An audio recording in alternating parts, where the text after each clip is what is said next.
Prezados irmãos, mais um fato ocorrido há 2000 anos, quando Jesus, no final de uma das pregações no lago em Cafarnaum, já anoitecendo, a multidão se dispersa e Jesus, com seu colégio apostólico, se dirige à casa de Simão Pedro.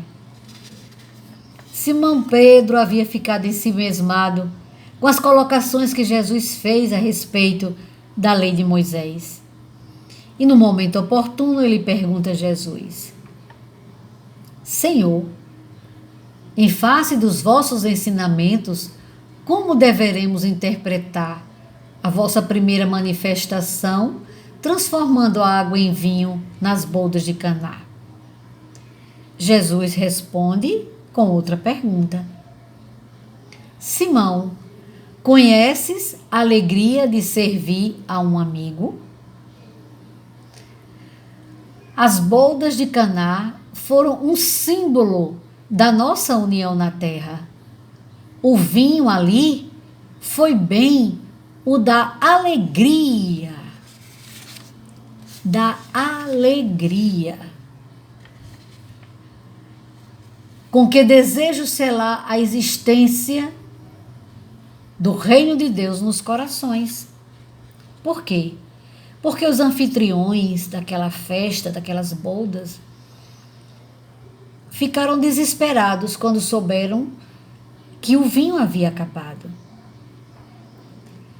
E Jesus supriu aquela necessidade, aliviou os corações daqueles amigos, transformando a água em vinho. Um gesto material, mas que simboliza vamos dizer assim, a providência que ele teve com o seu próximo, o seu irmão em humanidade, de atendê-lo nas suas necessidades. Jesus continua falando com Simão. Os afetos, Simão, os afetos d'alma, são os laços misteriosos que nos conduzem a Deus. As mais belas horas da vida são as que empregamos em amá-los, em socorrê-los, em atender às suas necessidades. E aí Simão faz outra pergunta. E como deveremos proceder quando os amigos não nos entendam ou quando nos retribuam com ingratidão? Pedro, o amor verdadeiro e sincero nunca espera recompensas. A renúncia é o seu ponto de apoio, como o ato de dar é a essência de sua vida. A capacidade de sentir grandes afeições já é em si mesma um tesouro. A compreensão de um amigo deve ser para nós a maior recompensa. Todavia, quando a luz do entendimento tardar no espírito daqueles a quem amamos, deveremos lembrar-nos de que temos a sagrada compreensão de Deus, que nos conhece os propósitos mais puros. Ainda que todos os nossos amigos do mundo se convertessem um dia em nossos adversários, ao mesmo tempo, em nossos algozes, jamais nos poderiam privar da alegria infinita de lhes haver dado algo um dia, alguma coisa um dia. O vinho de Caná, Simão, poderá um dia transformar-se no vinagre da amargura. Contudo, eu sentirei a si mesmo o júbilo de sorvê-lo por mais dedicação, por minha dedicação aos que vim buscar para o amor do Todo-Poderoso. Então Jesus aqui explicando para Simão que o amor verdadeiro e sincero nunca espera recompensa. E que a renúncia é o seu ponto de apoio.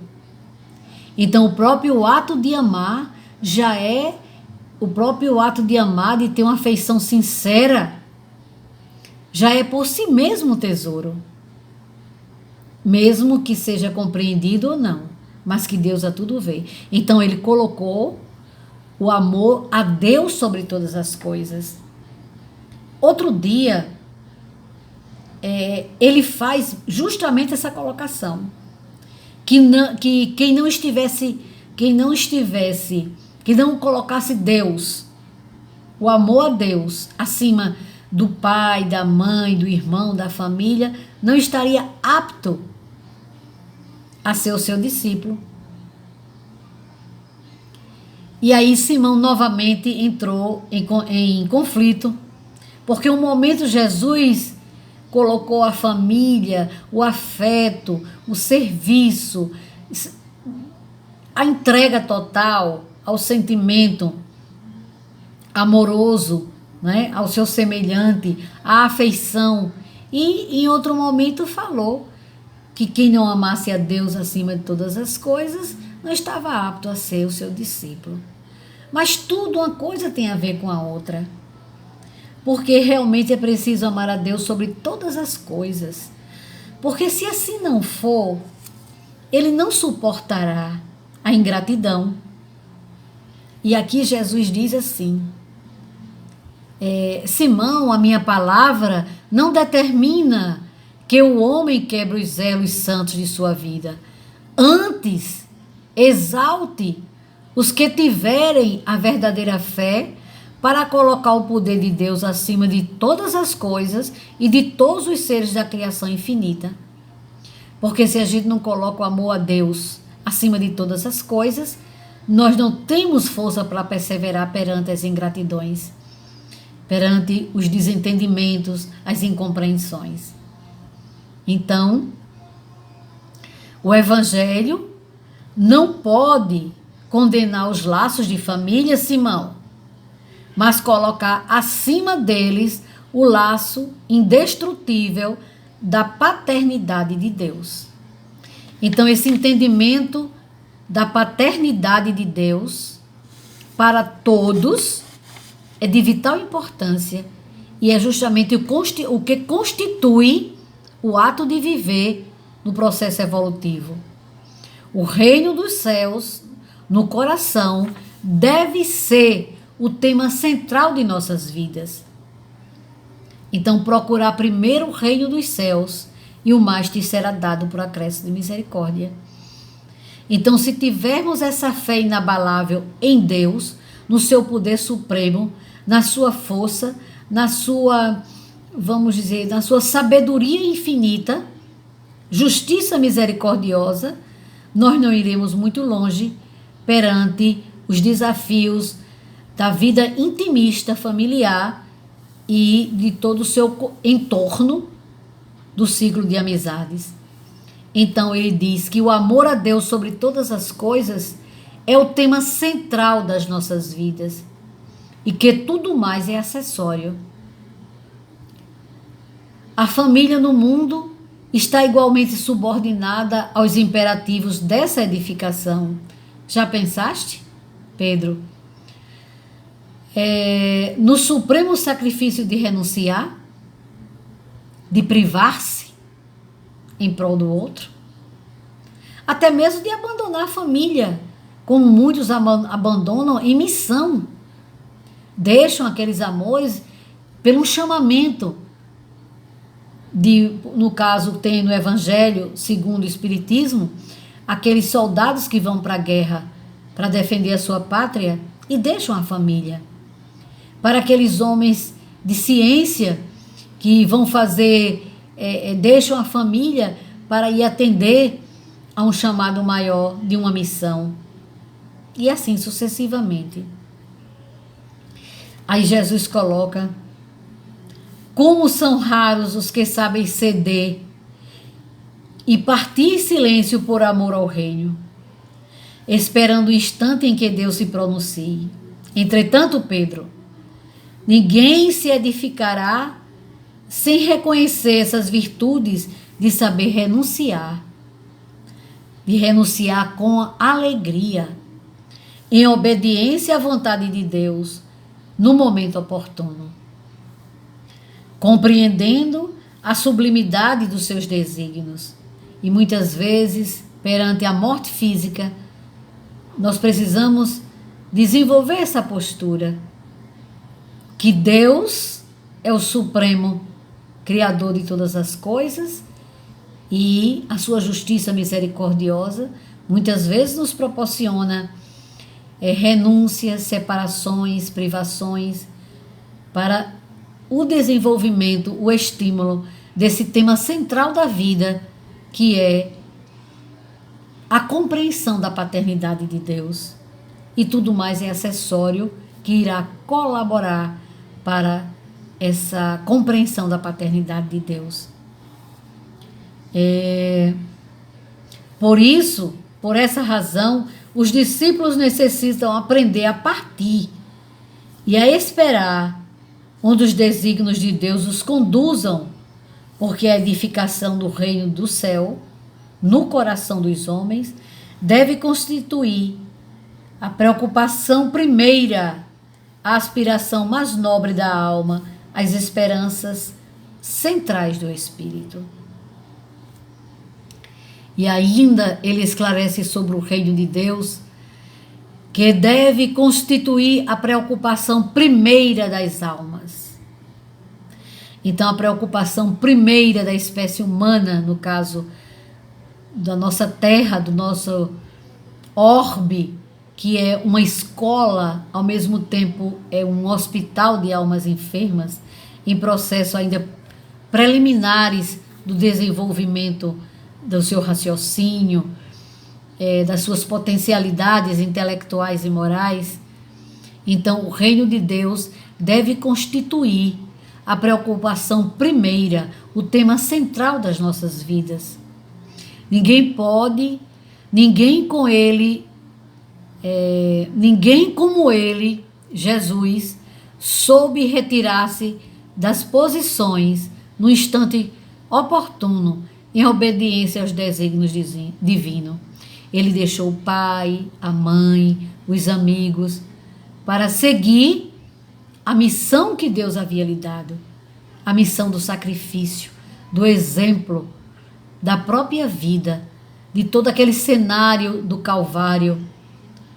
Foi uma renúncia, um chamado de Deus que ele atendeu para deixar o grande exemplo de que precisamos, primeiramente, buscar o reino dos céus, a paternidade divina, o entendimento do seu amor incondicional, para podermos conviver de maneira grata, de maneira correta, com os demais, como ele diz, acessórios da vida, tendo gratidão, recebendo ingratidão, tendo compreensão e muitas vezes sendo incompreendido, mas que o amor, a paternidade, o amor a Deus nos faz suprir tudo isso e seguirmos adiante. Então Jesus ainda diz,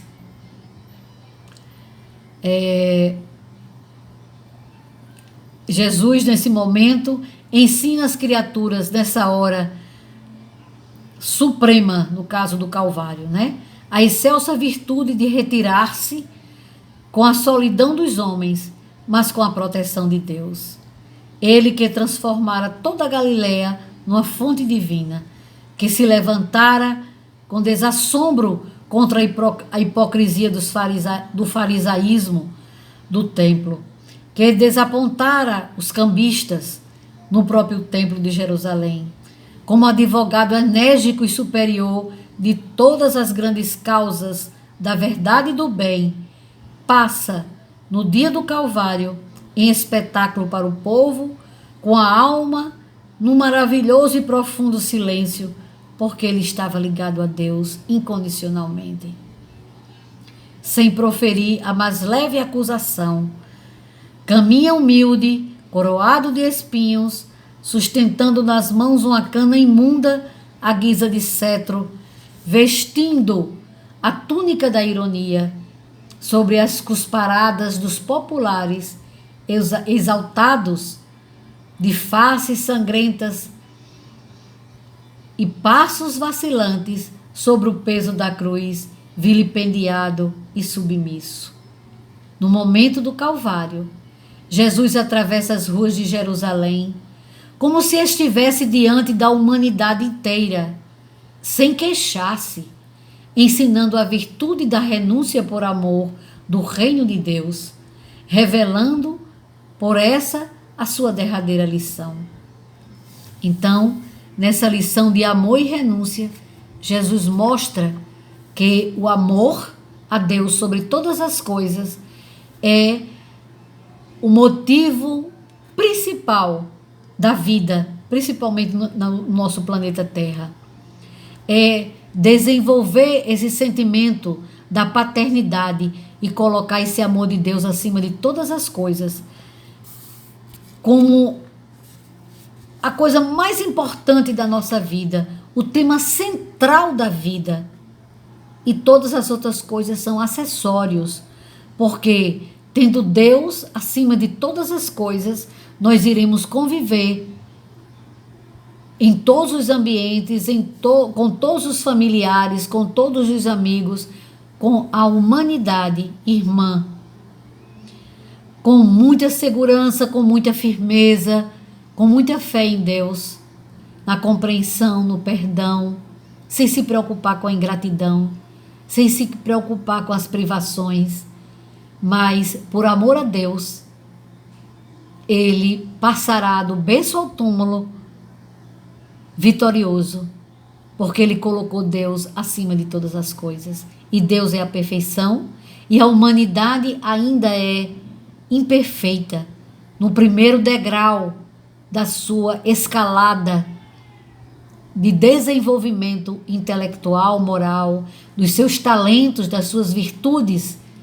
Ainda todos estamos muito aquém, muito a desejar sermos espíritos iluminados, sermos espíritos já desprendidos, espíritos que já exercitamos as virtudes de uma maneira significativa. Então, que tenhamos Jesus sempre como modelo e guia, como amigo de todas as horas, e a Ele peçamos coragem, sabedoria, bom ânimo para enfrentarmos as nossas provas, as nossas expiações, os nossos testemunhos e colocar Deus acima de tudo. E finalizando, eu lembro de uma frase que me impressionou muito, que quando nós não colocamos Deus como centro primordial das nossas vidas, nós perdemos o rumo da vida. Então coloquemos Deus como centro das nossas vidas para não perdermos o rumo. E com Deus é bússola, Deus é luz, Deus é a estrutura perfeita e real do universo, a única verdade. E todos caminham nesse desiderato. Todos irão alcançar a fatalidade de sermos espíritos felizes e bem-aventurados, cada um no seu momento, cada um na sua opção de apressar o passo ou de retardar ou sentar à beira do caminho, mas todos, inevitavelmente, inquestionavelmente, todos irão despertar, irão acender a sua luz própria, irão ter Deus como Pai, a sua paternidade, como, vamos dizer, um objetivo primordial da vida. E cada dia mais, essa aproximação, essa intimidade do Filho Pródigo irá se fazer no âmago de cada um, onde está o reino dos céus. Um abraço fraternal e até a próxima.